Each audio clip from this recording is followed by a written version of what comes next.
Merhaba arkadaşlar, kanalıma hoş geldiniz. Bugün sizlerle bu iki farklı çiçeği yapıyoruz. Emeğime destek için bir beğen ve yorum yapmayı unutmayalım arkadaşlar. Şimdi sizleri daha fazla bekletmeden yapılışına geçebiliriz. Bu çiçekleri yaparken ütülenebilir ipleri tercih etmemiz gerekiyor. Ben de o yüzden %100 koton ip kullanacağım. Bunu rahatlıkla ütüleyebiliyorum tersten. 4 milimetrede tığ kullandım. İkisini aynı videoda anlatacağım. Başlangıçları ikisi aynı. Zincir çekerek başlıyorum. Bu zincir sayısı bu çiçeğinizin büyüklüğünü, küçüklüğünü belirler. 50 zincir çekerek başlıyorum. Zincir sayısı çiçeği değiştirmez. Bu sadece yapacağınız çiçekliğin büyüklüğünü, küçüklüğünü belirler. 50 zincir yapıp geliyorum. 50 zincir çektim. Şimdi yeni yaprağa başlamak için bu bir tane dönüş için ikinci zincire batarak bir iz sürme yapıyorum.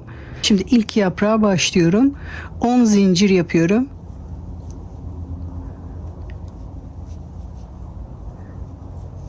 Bu kısma kadar ikisinin başlangıcı aynı. Şimdi sadece yapraklarda değişiklik yapıyoruz. 10 zincir çektikten sonra ikinci zincire bir sık iğne yapıyorum. Sıradaki zincire bir çakma trabzan yapıyorum. Tığıma doluyorum. Sıradaki zincirde üçünü birden yaparak bu şekilde çakma trabzan yapıyorum. Sıradaki zincirde bir normal trabzan yapıyorum. Sıradaki zincirde üçlü trabzan yapıyorum. 2 defa tığıma doluyorum. 2 sefer doladıklarımı son ikisini birlikte.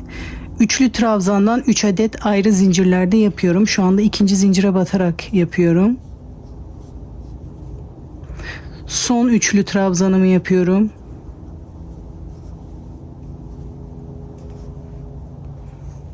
Buradan sonrası da başlangıçta yaptıklarımızı yapıyoruz. Sıradaki zincirde bir normal trabzan. Sıradaki zincirde bir çakma trabzan. Sıradaki zincirde bir sık iğne yapıyorum. Sıra sonuna kadar geldik.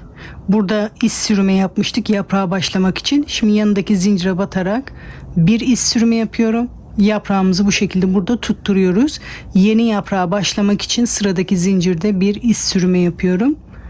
Burada ilk başta yaptığımız aşama burası oluyor. Yeni yaprağa başlamak için de 10 zincir çekiyorum.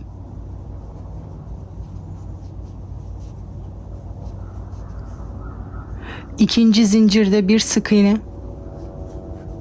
Sıradaki zincirde bir çakma trabzan. Sıradaki zincirde bir normal trabzan. Sıradaki zincirde üçlü trabzan.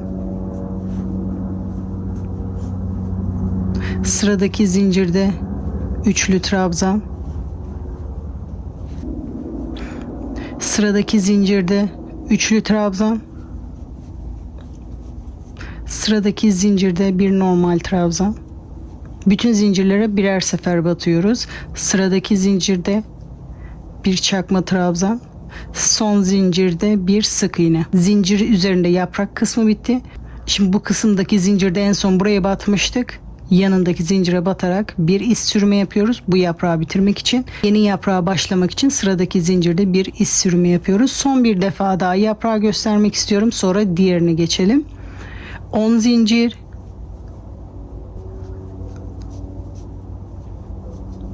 İkinci zincirde bir sık iğne. Sıradaki zincirde bir çakma trabzan. Sıradaki zincirde bir normal trabzan. Sıradaki zincirde üçlü trabzan. Sıradaki zincirde üçlü trabzan. Sıradaki zincirde yani üçüncü üçlü trabzan.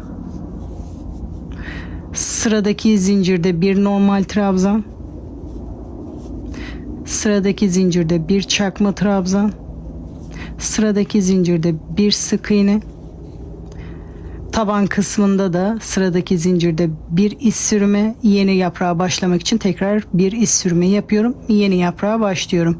Bu şekilde sıra sonuna kadar yapraklarımızı yapalım. Sıra sonuna kadar yapraklarımı yaptım.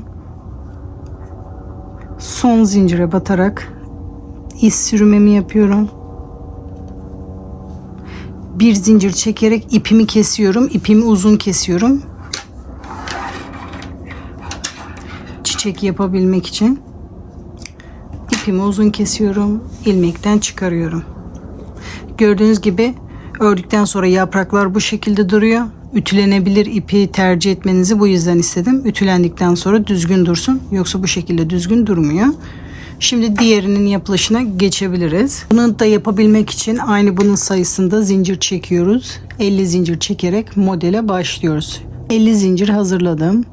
İkinci zincirde bir iz sürme. Diğer modeldeki gibi yaprak için 10 zincir çekiyorum.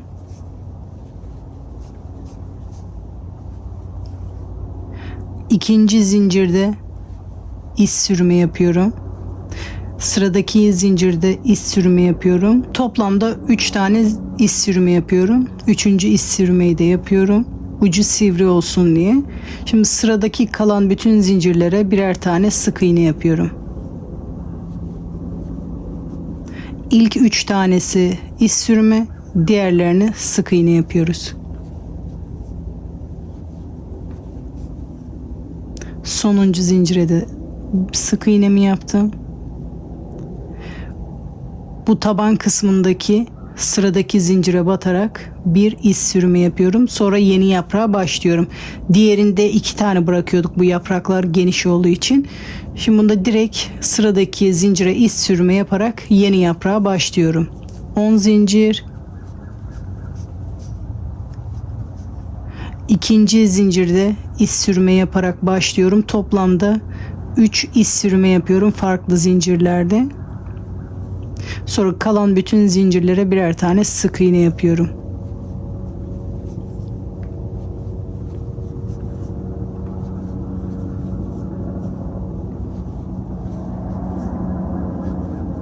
Sonuncu zincire de sık iğnemi yaptım. Bakın taban kısmında buna batmışım en son. Yanındaki zincire batarak bir iz sürme yapıyorum. Yeni yaprağa başlıyorum. 10 zincir.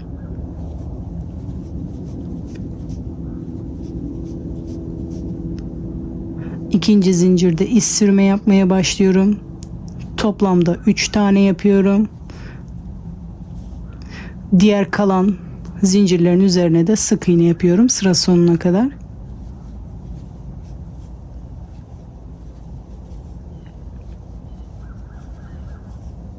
Bu da çok kolay, zor değil. Taban kısmındaki sıradaki zincire batarak bir iz sürme yapıyorum. Yeni yaprağa başlıyorum. Bunun yapraklarını da bu şekilde yapıyoruz. Bunlar gözünüze çok uzun geldiyse daha kısa zincir çekerek bunları daha kısa yapabilirsiniz. Aklınızda soru işareti varsa videoyu geri alarak tekrar izleyebilirsiniz. Şimdi bunu da sıra sonuna kadar bütün zincirlere yapraklarımı yapıyorum. Bunu da sıra sonuna kadar geldim. Son zincire batarak iz sürme yapıyorum. Sıramı bitiriyorum burada. Bir zincir çekerek bu ipimi de uzun kesiyorum. Dikim aşamasında kullanabilmek için. Bu da bitince bu şekilde duruyor. Bunu da koton ip kullandım. Şimdi ütüleme aşamasına geçebiliriz. Gördüğünüz gibi yaptığımız yapraklar kıvrılıyor. Bunları tersten ütüleyeceğim. Şunları hafif ütü yaptım. Aradaki farkı görebiliyorsunuz. Şimdi bunların düzgün durması için ütülemem gerekiyor. Yapraklarımı ilk önce düzeltiyorum. Yapraklarımı düzelttikten sonra ütü bezimle ütülüyorum.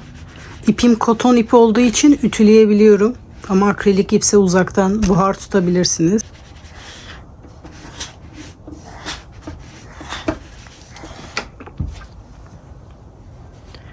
Aynı şekilde diğer yaprakları da yapacağım.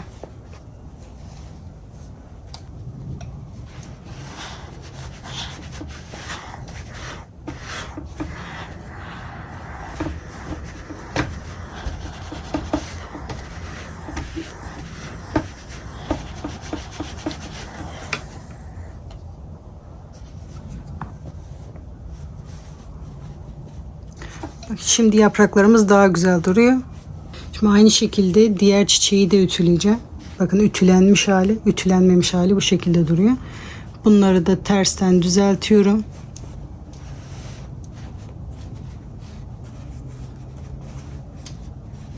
Biraz ütüleyip diğerlerini öyle geçeceğim. Çünkü kıvrılıyor. Hepsini birden yapmak zor oluyor. O yüzden bu şekilde azar azar yaparak bunu ilerleyeceğim.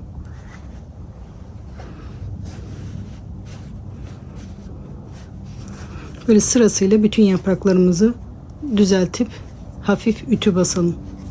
Ütüleyince parlamaması için bu şekilde ütü bezi kullanırsanız ipinize hem zarar vermez hem de parlamaz. Gördüğünüz gibi bu şekilde olur. Sırasıyla bütün yaprakları ütüleyip geliyorum ben. Bunları tersten ütüledim. Ütüleyince daha iyi durdu. Bu şekilde ilk önce sararak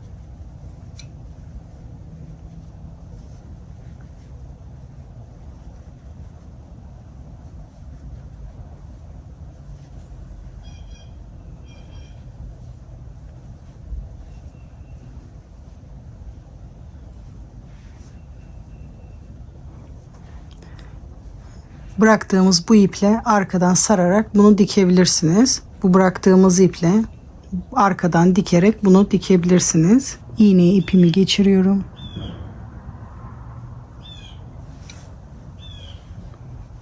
Dikmek için ipimizi uzun bırakmıştık.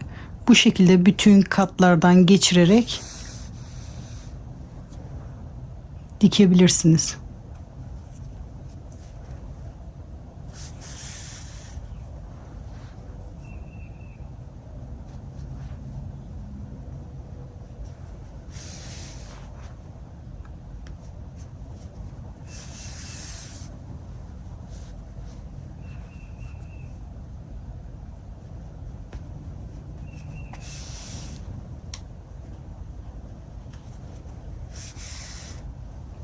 Sonra düğüm atarak ipimizi koparıyoruz. Bunu yaygan kullanmak istiyorsanız bu şekilde dikebilirsiniz.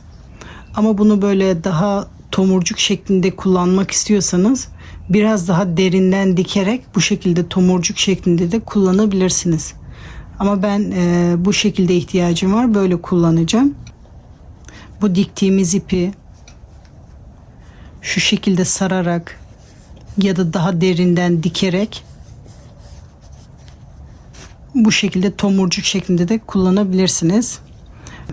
Yeşili de aynı şekilde yapıyorum. Bunu da kıvırarak yapacağım. Bu biraz daha zor olduğu için ipin tarafından döndürmeye başlayacağım ve ara ara tutturacağım ki açılmasın. Çünkü çok açılıyor. Bu şekilde ara ara tutturacağım. Sıkı bir şekilde sarıyorum.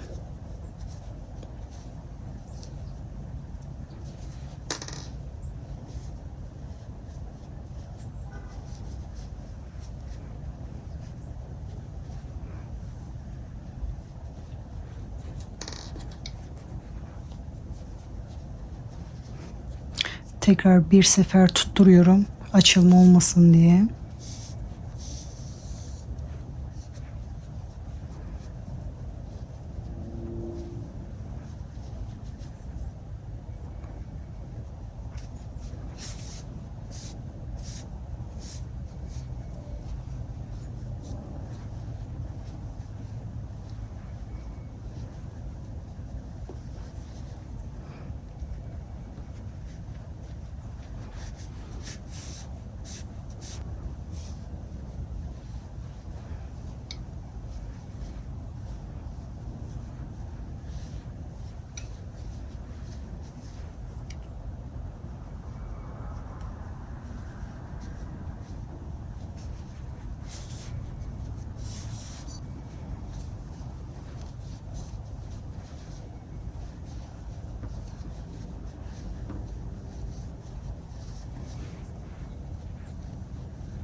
Sırasıyla bütün yaprakları sardım. Bu şekilde tutturuyorum.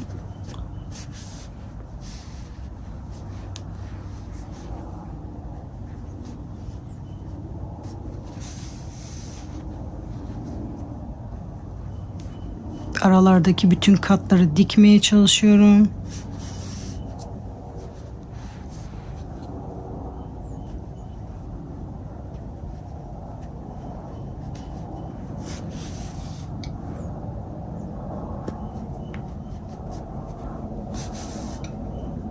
Sonra düğümümü atıyorum.